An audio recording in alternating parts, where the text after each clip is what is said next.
What's going on, guys, and welcome back to the first episode of the Mr. Kai Horror Podcast. I feel like this is something that I've been wanting for a while, but just haven't started it yet. Because I love talking about horror movies, whether they're good or bad. I just love talking about them, sharing my feelings about them, maybe even giving some behind the scenes info about them, and that's just what I'm going to be doing for this series, I guess. I have some great movies lined up for the summer. So for the first episode of this podcast, I kind of wanted to do something 4th of July related. It's a couple days away, and I know there's a handful of horror movies that are kind of 4th of July related or can be considered 4th of July related. So I picked out two, and that's what episode 1 and episode 2 of the Mr. Kai Horror Movie Podcast is going to be. So if you're watching this probably got posted on July 2nd, which is today. And episode 2 of the Mr. Kai Horror Podcast will come out tomorrow, July 3rd. And it's also going to be 4th of July horror movie related. So to be officially kicking off this series of podcasts, we're going to be covering 1996's Uncle Sam. I only found out about this movie a couple years ago. The movie basically revolves around a Gulf War veteran that rises from the dead only to go on like a killing spree in an Uncle Sam costume on the 4th of July. I actually kind of started watching this movie last year around the 4th of July. And then I didn't end up finishing it last year, so in preparation for this episode, I actually finished and watched the whole thing. Uncle Sam was released November 13th, 1996, which I don't really get, because why release a movie based around the 4th of July in November? They probably shot the movie in July or sometime around then, but this was an odd release window for this movie. Like I mentioned before, this was a straight-to-video release. But the crazy part was that this movie had a budget of $2 million. I'm not surprised this kind of movie went straight to video, but $2 million on this movie is actually crazy. And rewatching it, I'm afraid to say that you can't really tell they put this much budget into this movie. Like comparing this slasher movie to maybe like a $200,000 slasher movie budget, they'd probably be identical to like how it looks. I wouldn't want to call it a cinematic movie, but it's shot pretty well. The movie begins with two characters, a soldier and a general, going to this location where a soldier was just shot down in a helicopter. Apparently, this was a Gulf War veteran that was shot down by friendly fire by his own people. I had to do some online searching for this because I couldn't understand why he was so, decomposed in the movie, but apparently they were, doing violent things to him after they died, but, I don't understand that. Anyway, the two men go up to the body to find the identity of it, and it turns out that it was the identity of a Sam Harper. Yes, this movie actually deals with an uncle whose name is Sam. I'm not hating the idea, but I'm also kind of, thinking it's sort of lazy writing, but, that's just me. Moments later, the corpse rises back to life to snap the neck of the soldier, basically killing him. And then this is kind of like a weird kill scene. The undead corpse uses the body of the soldier that he just snapped the neck off and killed. He uses that, and then he puts that in front of the gun that he has, and then he shoots the general. Which I think is way too dramatic. He could have easily just got the gun and shot him. He did not need that body. Now might be a good time to say that this movie gets weird and makes some odd choices, especially with the characters, but we'll get into that. As for the actual character of Sam Harper, I think he's a menacing kind of slasher, but at the same time, he's a little corny to be taken too seriously. I'm not talking Freddy Krueger, kind of corny, but I'm just talking, he's spitting one-liners that don't make any sense. And then we kind of get, an American-style opening credits where it just goes through, the history of America, I guess. We then get introduced to the kid character of the movie, which is Sam Harper's nephew. And let me tell you just right now, this kid is messed up in so many ways. This movie gets really weird by having the nephew and the uncle having this deep emotional connection, which doesn't make any sense because he left before when he was little. Their relationship is really weird. We then get to meet Sam's quote-unquote wife. She's been having an affair on Sam since he's been away in the war.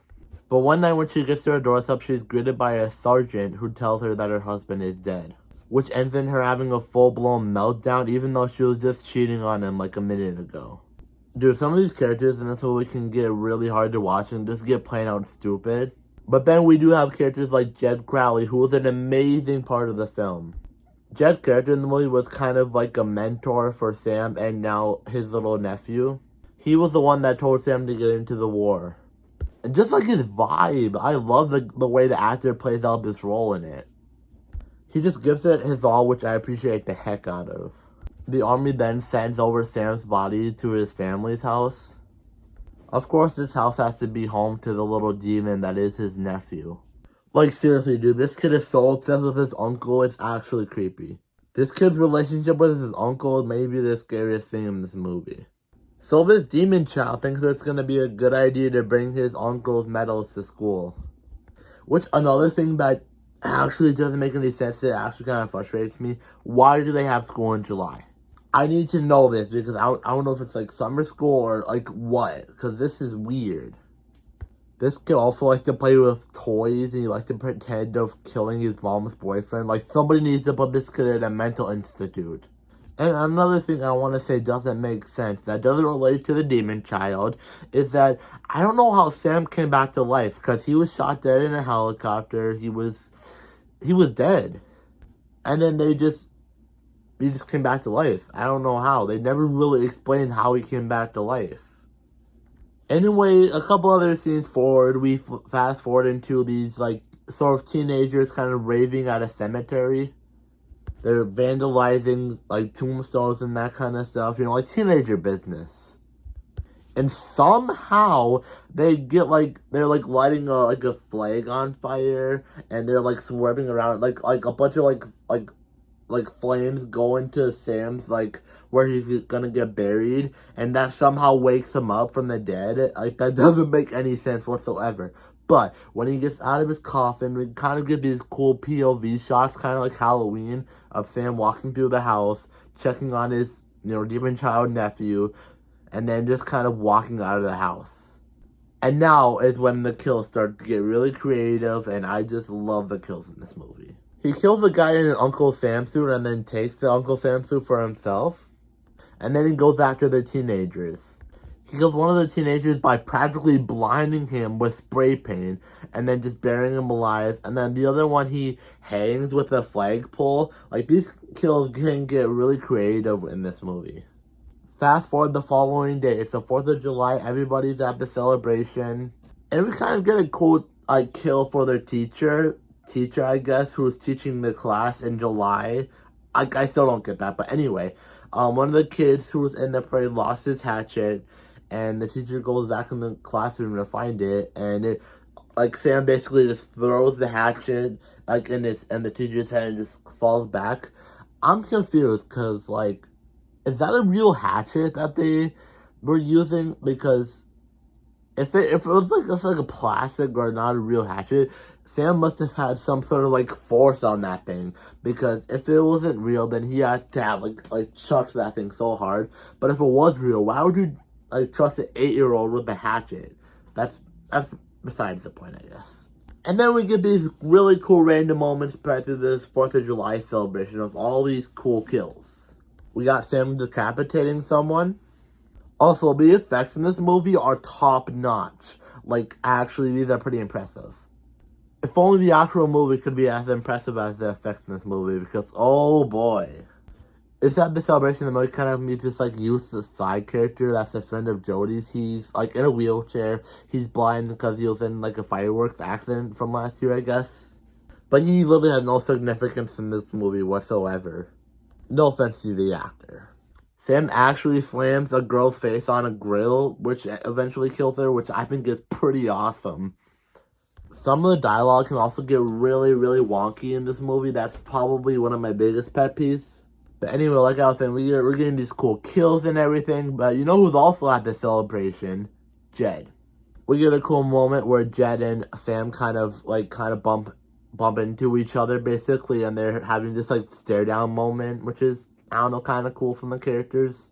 PJ Souls, who was actually in Halloween, is in this movie too. But towards the end, Jed finally meets up with these two kid characters, which were Jody and the blind kid. Jody tells Jed that his uncle is back from the dead. To prove this, they take Jed to his house, and they find that instead of Sam being in the coffin in the house, it's one of the sergeants. They then go to find Sam to kill him at his wife's house. And this is probably the best part of the movie. We get another confrontation from Jed and Sam, which ends up with Sam just throwing Jed through the door, which I think is pretty cool. We then get some semi-entertaining dialogue from Sam and Jody. And now might be a good time to say that the reason why Sam is doing all of this, the reason why he came back to his hometown, and the reason why he's going on a killing spree, is because he thinks that these people aren't American enough. That is literally the reason why he's killing all these lives, is because he thinks they're not American enough. But Jody says he wants to join Sam in doing whatever he's doing, so they go outside and Jed is out there with a cannon and he shoots the kind of bottom of the house, which blows up.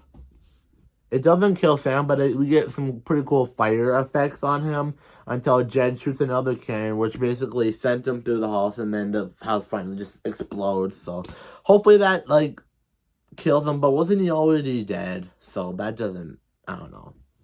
Now we're going to be doing something that I'm going to be doing at the end of every podcast now. I'm basically going to be rating the film. We're going to be rating these topics out of 5 stars. And that is how good the story was, how good the opening was, how good the kills were, how good the villain was, and the overall rating for me. For the actual story, I'm going to have to do 3 stars. It's not the worst thing ever, but it's just not as entertaining as it should be. It's just a holiday slasher, but it should be way more fun. Opening, I'm going to give 3.5 stars. I like the opening kills, but I don't see how Sam came back to life. They should have explained that better. For the kills, I'm going to do 4.5. They have some really creative kills in this movie that I loved. For the villain, I'm going to do 3 stars. Sam isn't a formidable villain, but he's not your typical slasher either, which I think gives him kind of a new edge, but at the same time I think that there's a lot wrong with him, with the character that I would have done differently.